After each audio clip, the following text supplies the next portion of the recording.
अस्सलाम वालेकुम ग्रेड 4, कैसे हैं आप सब? मैं उम्मीद करती हूँ कि आप सब खैरियत से हैं। My name is Rida Khalid and I welcome you back to maths lessons. Students, आज के इस वीडियो लेसन में हम बात करने वाले हैं एक्सरसाइज 2B की। हम बात कर रहे हैं कंपोजिट एंड प्राइम नंबर्स की। तो आइए आज के इस लेसन को स्टार्ट करते हैं। पहले हम देखेंगे कि कंपोजिट और प्राइम नंबर्स कौन से होते हैं और उसके बाद हम उससे रिलेटेड एक्सरसाइज 2B को सॉल्व करेंगे। हाँ जी, तो ग्रेड 4। सबसे पहले इस एक्सरसाइज को स्टार्ट करने से पहले हम बात करते हैं कि प्राइम नंबर्स कौन से होते हैं और कंपोजिट नंबर्स कौन से होते हैं। मैं यहाँ लिखती हूँ कि प्राइम नंबर्स कौन से होते हैं। हम रिवाइज करते हैं कि प्राइम नंबर्स ऐसे नंबर्स को कहा जाता है जिनके फैक्टर्स, जैसे हमने बात की थी ना कि किस किस नंबर पे वो डिविजिबल है, ठीक है, तो वो जिस नंबर पे डिविजिबल होते हैं वो फैक्टर्स कहलाते हैं, जैसे 2, 4, 5, 6। ऑलराइट, अब हमने ये देखना है कि प्राइम नंबर्स कौन से होते हैं। हमने सबसे पहले स्टार्ट करना है ऐसे नंबर्स जिनको मल्टीप्लाई किया जाता है या जो डिविजिबल हैं सिर्फ 1 पे और इटसेल्फ, जैसा कि नंबर 1। नंबर 1 एक ऐसा नंबर है, ऐसा डिजिट है जो 1 पे ही डिविजिबल है, ठीक है। क्या 1 किसी और नंबर पे डिविजिबल हो सकता है? नहीं।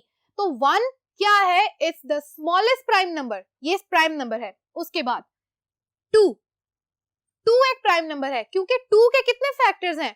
2 के फैक्टर्स हैं 1, 2 1 पे डिवाइड होता है और उसके अलावा 2 2 पे डिवाइड होता है।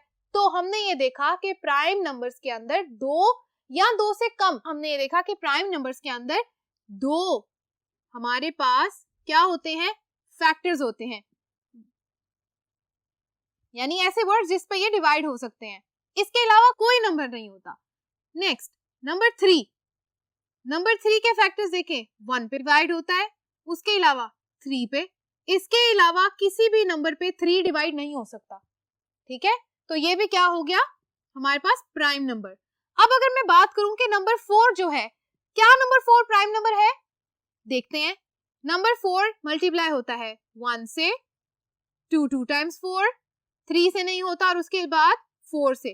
तो इसके तो जो फैक्टर्स हैं वो 2 से ज्यादा हैं।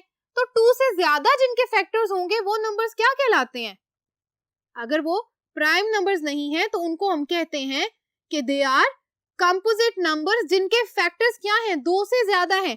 तो 4 को हम यहाँ कंपोजिट नंबर्स में लिखते हैं।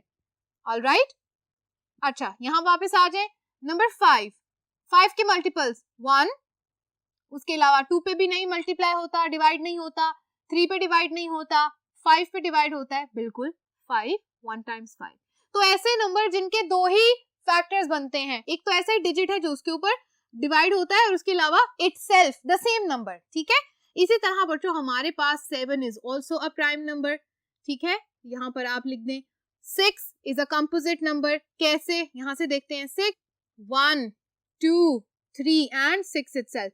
तो 1, 2, 3, 4 है ना। तो जहां पर 2 से ज्यादा की बात हो रही है वो नंबर्स कौन से होते हैं? Composite numbers. तो आज हमें पता चल गया कि प्राइम और कंपोजिट नंबर्स में क्या डिफरेंस है और कौन कौन से नंबर प्राइम नंबर्स होते हैं और कौन कौन से नंबर कंपोजिट नंबर्स होते हैं, ठीक है। अच्छा जी, 7 के बाद नंबर 8 भी कंपोजिट नंबर है, 8 भी यहाँ लिख लेते हैं।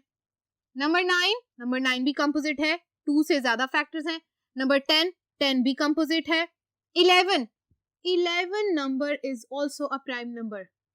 2 factors only, 1 and 11. Number 12, composite number. Number 13, prime number, 1 and 13. उसके बाद number 14, composite number. Number 15, composite number. इसी तरह ये numbers चलते जाते हैं और यहाँ पर हमने जिस तरह से हमने प्राइम नंबर्स बताए और कंपोजिट नंबर्स बता दिए, ठीक है बच्चों। यहाँ तक मैं उम्मीद करती हूँ कि आपको समझ आ गई होगी कि प्राइम और कंपोजिट नंबर्स क्या होते हैं। अब इसी से रिलेटेड हमने एक्सरसाइज को आज सॉल्व करना है। एक्सरसाइज है 2B, part 1 is fill in the blanks. A, composite numbers have more than dash factors. आप मुझे बताएं कि कंपोजिट नंबर्स में क्या 2 से ज्यादा या 3 से ज्यादा फैक्टर्स हैं? तो आप यहाँ लिख लें मोर देन 3 फैक्टर्स, क्योंकि 2 फैक्टर्स वाला नंबर क्या होता है? Prime number. Okay. B, each prime number has exactly dash factors. एक प्राइम नंबर के कितने फैक्टर्स होते हैं? 2 only, 2. C, dash is neither prime nor a composite number. कौन सा ऐसा नंबर आपने यहाँ देखा है जो मिसिंग है, ना वो कंपोजिट है ना वो प्राइम नंबर है? Zero, very good, zero is neither prime nor composite number.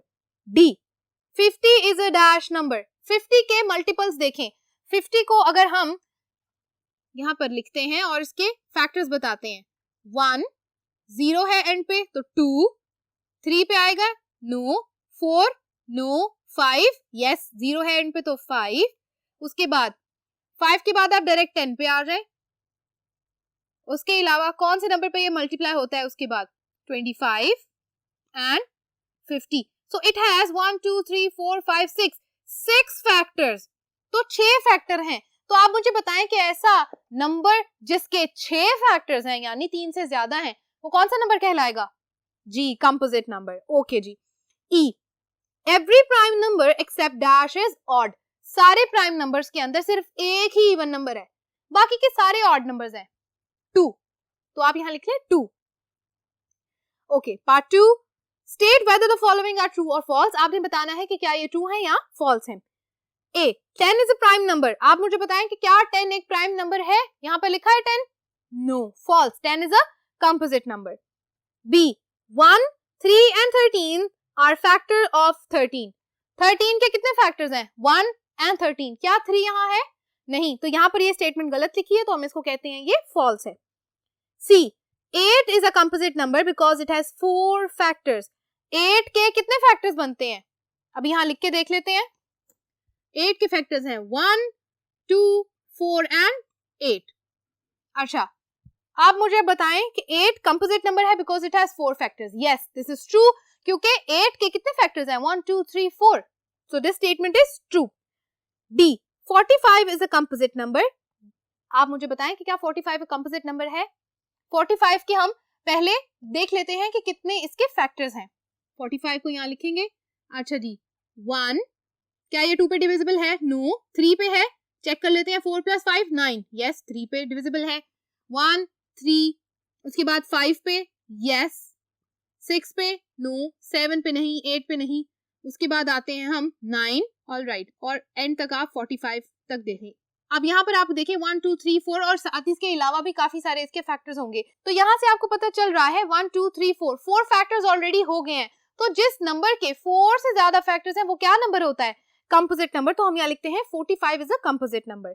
E, 18 is a prime number because it has 2 factors only. पहले तो मुझे बताएं कि क्या 18 एक प्राइम फैक्टर है? नहीं, 18 के आप फैक्टर्स ढूंढने, फिर आपको पता चलेगा। अगर हम लिखें 18 किस किस पे डिविजिबल है? 1 2 3 6 9 एंड 18। 1 2 3 4 5 6 फैक्टर्स हैं। तो क्या ये प्राइम नंबर है? नो। तो ये स्टेटमेंट ही गलत है, यहाँ पर आप लिख लें false. Question 3, select the correct answer from the given options. A, the smallest prime number is dash. Smallest prime number कौन सा? यहाँ से देखें 1 को सिलेक्ट कर ले। B, the composite numbers have. Composite number में कितने फैक्टर्स होते हैं? 1 factor, 2 factors, more than 2 factors, uncountable factors. तो आप यहाँ लिखें मोर देन 2 फैक्टर्स, ठीक है। C, the largest prime number less than 30 इज। 30 से लेस जो प्राइम नंबर है उसके बारे में आपने बताना है। यहाँ पर जो ऑप्शंस दिए गए हैं दैट इज 23, 21, 20 एंड 29। तो आप मुझे बताएं कि कौन सा है लार्जेस्ट प्राइम नंबर? 29, ठीक है, आप 29 को सिलेक्ट कर लें। ओके जी। D, 47 is a prime number, an even number, a factor of 50, a composite number. 47 क्या है? क्या ये इवन नंबर है या प्राइम नंबर है? 47 इज अ प्राइम नंबर, ठीक है। E, 38 is a composite number, a multiple of 9, a prime number and an odd number. आप बताएं कि 38 क्या है? क्या 38 एक इवन नंबर है? बिल्कुल है, क्योंकि इसके एंड पे 8 है, 8 एक इवन डिजिट है। उसके अलावा आप मुझे बताएं क्या ये हमारे पास एक कंपोजिट नंबर हो सकता है? बिल्कुल हो सकता है। तो यहाँ आप लिख लें first option, a composite number. Okay जी। Part 4, check whether the numbers given in the table below are prime और composite. Write P for each prime number and C for each composite number. आपका काम यह है बच्चों, आपने हर number को लिखना है, उसके फैक्टर्स देखने हैं। अगर फैक्टर 2 हैं तो मतलब ये प्राइम नंबर है, तो आगे आप P लिख देंगे। अगर फैक्टर्स 2 से ज्यादा हैं तो ये कंपोजिट नंबर्स होंगे, तो आप इनके आगे C लिख देंगे। ये काम आपका होमवर्क है, ये काम आपने खुद से करना है। इसी तरह आप आ जाए क्वेश्चन नंबर 5 पे। ओके स्टूडेंट्स, क्वेश्चन नंबर 5 थोड़ा सा ट्रिकी है। उसके अंदर आपको मेरे साथ एक नई टर्म सीखनी पड़ेगी जिसका नाम है को प्राइम नंबर्स। ओके जी, which of the following are coprime numbers. आपको सबसे पहले ये पता होना चाहिए कि को प्राइम नंबर्स क्या होते हैं। हमें पता है कि प्राइम नंबर्स ऐसे नंबर्स को कहा जाता है जिनके मल्टीपल्स या तो 1 है या तो नंबर इटसेल्फ। जैसे हमने नंबर 13 की बात की थी, तो 13 के मल्टीपल्स 1 और 13 ही है, 13 इटसेल्फ और नंबर 1। तो को प्राइम नंबर ऐसे नंबर्स को कहा जाता है जब हम दो प्राइम नंबर्स को एक साथ लिखते हैं और फिर ये बताते हैं कि दोनों के दोनों ऐसे प्राइम नंबर्स हैं जिनके अंदर 1 is the only common integer. ठीक है, जैसा कि अगर मैं यहाँ एग्जांपल आपको देती हूँ कि नंबर 2 एंड 13 दो प्राइम नंबर्स हैं, दोनों को मैंने एक साथ लिख दिया है। अब आप मुझे बताएं कि अगर मैं दोनों के फैक्टर्स देखूं, 2 के फैक्टर्स क्या हैं? 1 2। 13 के फैक्टर्स क्या है?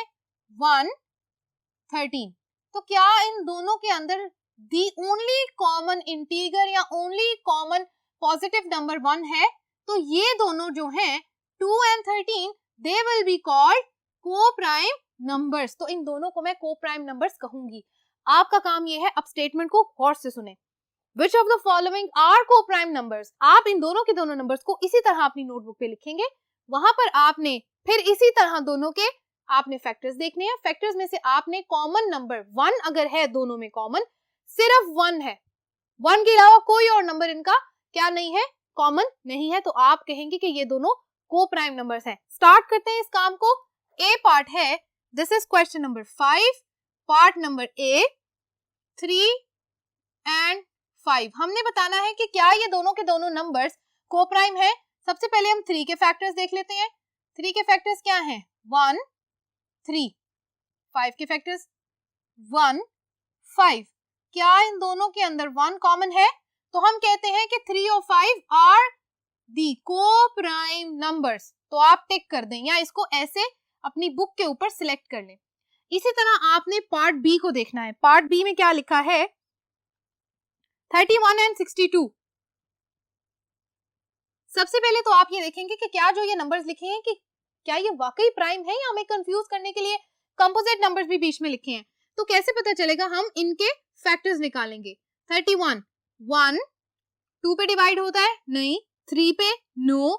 4 5 6 7 8 9 10 नो। 1 एंड 31 ओनली, दो ही फैक्टर्स हैं। 62 1 2, उसके बाद 3 नहीं होता, 4 हो सकता है, बिल्कुल। 5 6 7 8 9। इसका मतलब यह है कि हमारे पास ऑलरेडी 3 नंबर्स आ चुके हैं। तो हमें ये पता चल रहा है कि 1 2 3, 2 से ज्यादा है, मतलब कि ये नंबर तो कंपोजिट नंबर है, हमें तो कंफ्यूज किया जा रहा है। तो हम यहाँ पे लिख देते हैं क्रॉस, मतलब ये तो प्राइम नंबर है ही नहीं, मतलब इसको इसके साथ हम को प्राइम नंबर कह ही नहीं सकते क्योंकि this one is composite, this one is prime number. इसी तरह बच्चों आपने सारे के सारे नंबर्स को लिखना है, पहले उनके फैक्टर्स देखने हैं और फैक्टर्स के अंदर अगर 1 ही दोनों में कॉमन है तो आप सिर्फ 1 कॉमन होना चाहिए, आप उसको सर्कल करेंगे और बता देंगे कि ये को प्राइम नंबर्स होते हैं। इसी तरह बच्चों आपने करना है क्वेश्चन नंबर 5 सॉल्व और इसके आंसर्स आप मुझे बताएंगे अपने कमेंट्स के अंदर लिख के। Thank you so much for watching today's lesson. बच्चों यहाँ तक हमारा प्राइम एंड कंपोजिट नंबर का लेक्चर भी खत्म होता है। मैं उम्मीद करती हूँ कि आपको आज का लेक्चर समझ आया हुआ होगा और आप ये सारा काम अपनी नोटबुक पे और अपनी बुक्स पे इजीली सॉल्व कर लेंगे। Thank you so much for watching today's lesson. मुझे इजाजत दीजिए, अब हम मिलेंगे अगले वीडियो लेसन में विद अ न्यू एक्सरसाइज। अपना बहुत ख्याल रखिएगा। अल्लाह हाफिज।